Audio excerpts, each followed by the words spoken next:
Tu abang guna dia. Jom. Kau? Serius lah? Kau tak naik? Kalau kau tak naik, tak apa. Aku naik, kau tunggu bawah. Aku bukan tak nak naik. Habis tu? Masak itu, Makan 2-3 hari kat ni. Sorry Ika, Ika datang sini ni mesti ada hal kan? Apa dia? Apa yang abang boleh bantu?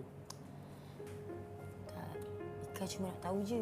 Masa Kak Sarah kerja kat sini dengan abang, dia ada cerita apa-apa tak dengan abang? Bukan apa. Ika... Abang Badri? Kalau Abang Badri tahu yang tunang Kak Sarah tu bukan pilihan terbaik dia, rasa-rasa Abang Badri ada akan cakap apa-apa tak dengan Kak Sarah? Sekejap. Sarah ada masalah dengan tunang dia ke? Tak.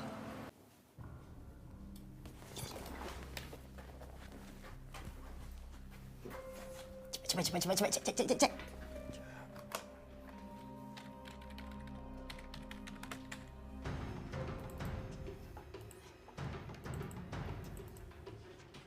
Macam mana? Block it. Block all the negative comments. Don't absorb. Don't let them get to you. Aku tu nak buat apa? Haters ni Razif, kat mana-mana ada. Kat tempat kerja pun ada.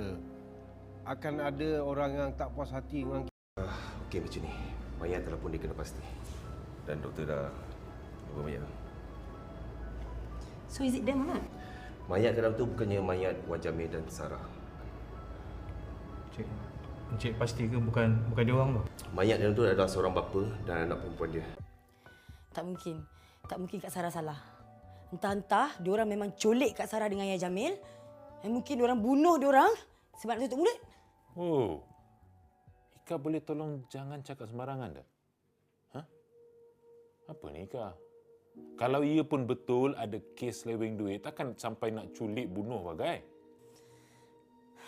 Abang, orang sekarang ni sanggup buat apa je.